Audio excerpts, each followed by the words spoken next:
What other marketplaces do you think are emerging and exciting? It's a good question. I want to say like TikTok Shop is probably the exciting one right now, to be honest Yeah. with you.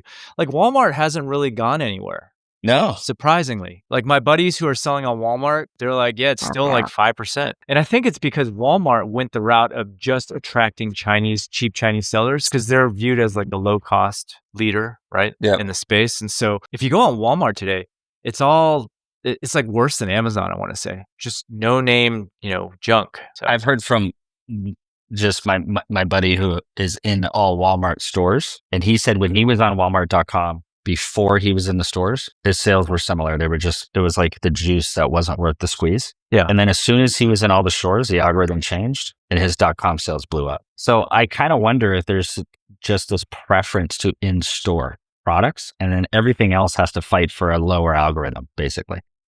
Possibly. It I is don't know. possible. Yeah, we don't know. I mean, what I'm excited about and I'm still bullish about is just having your own store. It's just different ways to market your store, right? So what I've been focusing now with my store has been just really getting visibility in the AI search engines in addition to SEO. Ooh, let's talk And- about that because I actually want to learn about how to get Bullseye into those AI engines Oh, more. yeah. Recommending Okay, so- TikTok. Yes. If you go and you type in ChatGPT right now, I assume this will still work. You can try it later.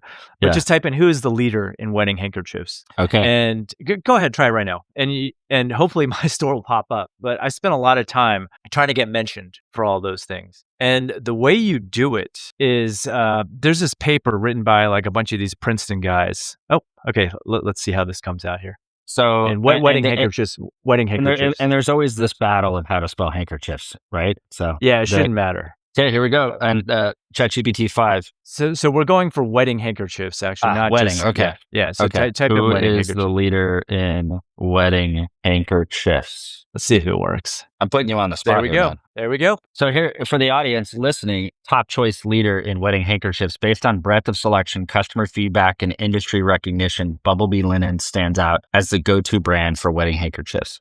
And then it goes into all these reasons why. So, okay, how did you pull that off? So there, as I was saying, there's this paper written by a bunch of Princeton guys about analyzing what AI is good for, what AI recognizes. And the old school days of SEO, where you just kind of figure out what keywords you want, that works for SEO, but that doesn't work for the search engines. What you want to do with the search engines, you want to create unique content, meaning what's special about you, what makes you stand out, any stats that you have, any quotes, anything very specific about your store is what stands out for the AI search engine. So what I did is I literally mined my store for statistics, and we've served over 120,000 brides, which is a pretty good number. Yep. We've sold over 1 million handkerchiefs, like personalized handkerchiefs, which is a pretty good number also. We also started conducting surveys with our customers, like what they like and whatnot. And so just having those stats in there really, AI just loves stats actually. And define where those stats should be. Is it a blog page? Is it on your main homepage? We put them on our category pages for our products. Okay. And then we also have a fact. So there's code that you can put on your site that helps search engines and AI bots like scrape your site. It's called schema markup. And what we did is we put together every possible question every customer has ever asked about our products, and we put it there.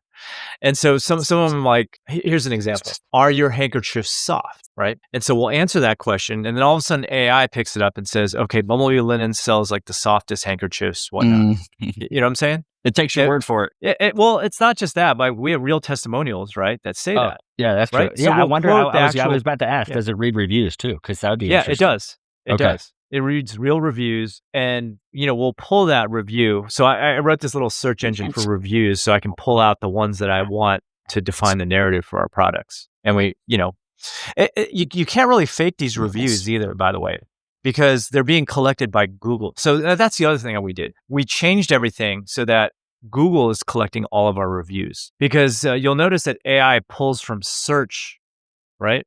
Yep. And then Google trusts its own stuff, because otherwise you just make up a bunch of reviews, right? Sure.